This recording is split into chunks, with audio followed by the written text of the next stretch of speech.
Hey YouTube, welcome to Fox Boss 9. I know it's been a while since I've done a video. We've been focusing on our RV channel, but I wanted to post this for anybody that might be interested in the new F250.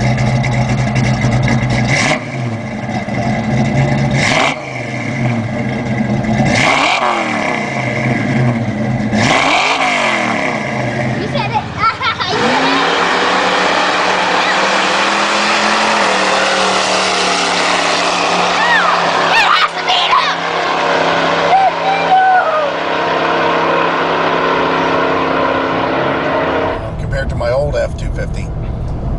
This trip has gone 490 miles. I'm doing 7.8 miles per gallon. I could probably have done a little bit better with that. I did drive around a little bit while I was at the RV show and left it idling a couple of times. But we're going from Northeast Ohio to the RV show in Hershey, PA, and then from Hershey, PA back to Northeast Ohio on 76, and that goes through the Allegheny Mountains. There's a couple of tunnels, so the road is twisty up and down, not a lot of straight, even though I'm on straight right now. That's why I'm kind of filming this. But I wanted you to see what you could expect towing an 8,000-pound travel trailer. I've got a 30-foot travel trailer, and right before we took off, we weighed it, and it was actually 7,900 pounds to be exact. And I've just got it in cruise control, and this thing jumps between 6.5 and 4. If you get on a lot of hills, steep hills I should say, you may see 3. But 63 miles an hour is what I have the cruise set at. And don't worry, if you jump out of 6, I know that was one of the concerns whenever I was looking for the truck and watching for tow videos.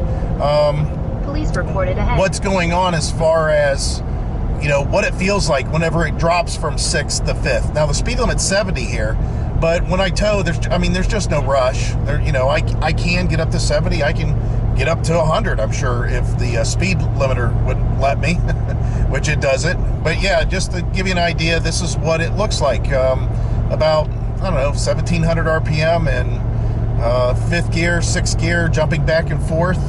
And again, we're towing the RV back here. I don't know if you're going to be able to see this. I'll show you out the mirror there. Just look at the mirror.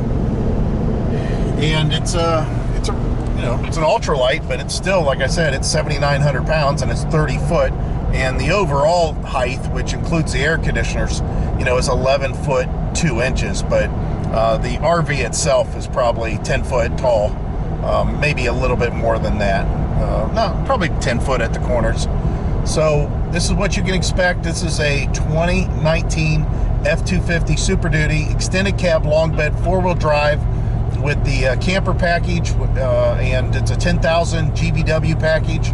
It also has a snowplow package on it. I don't have Michelin's. I wish I did. I have the Goodyear Wrangler, those Kevlars that they come with, and it is got a cap on the back of the truck also, so we got a little bit of weight involved there. So extended cab, long bed, 4-wheel drive, and this is a 6.2 gas engine. This is not a diesel. I don't have a need for a diesel, not for this lightweight trailer that we're towing. And the truck does good. I mean, right now we're going up a little bit of a hill and around a corner, and you can see it kicked down to 4th gear. Again, I got the cruise control set at 64, and it's holding right along, doing okay. So again, I haven't really posted a video for a long time for you guys, so I wanted to show you what it was like with this new truck compared to the old truck. Nice. Oh yeah, I forgot to tell you also, as we continue up this hill, again, it's a little bit of a climb here. I have 373 gear set in this thing. We were looking at 420s or whatever they were, 430s, 420, 430. I can't remember what the gear ratio was. 430s. There was an option, but the salesman, which he knew about trucks, he wasn't just a car salesman. He said that the 373s with the 6-speed is fine, and I can see why. I compared it to my F250, my 97 F250 HD 460 with that E4OD, and it had 410s in it. And the comparison, in 5th gear, this is still doing pretty good as far as the RPMs. I'll try to post a thing here as far as the gear ratio comparison at different speeds, you know, and it's a crude comparison because, you know, torque converter slip, there's all kinds of stuff that you got to consider. But yeah, this is basically, you know, a new truck. It's only got 8,700 miles on it and not really broken in yet. I think after 10,000 miles I'll see something a little bit different. But I do run Rotella 5W30 in here, and that's all we've ever had in this truck, except for what it came with from the factory. And we've already changed the oil twice, even though we don't need to, just because of break-in. I mean, I like to see that taken care of right away. Oh, there's a lot of metal and stuff going on there. So just to give you a heads up, like I said, whenever we were researching these trucks, thinking about buying them, there was limited, you know, videos online showing what the truck would do, like in this case, going up hills. I mean, we're in the truck lane right now. Yeah, now down to third. Like I said, it's a pretty steep incline because I'm in the truck lane. But it'll go up to third, it'll go ahead and run out a little ways here, and then eventually it'll just drop out. And you can see even in third gear, towing up this hill, not bad. It was like 3,900 RPMs there, just for a little bit. And this engine makes its peak torque, you know, right around that. It revs out real well. You don't have to rev it out though.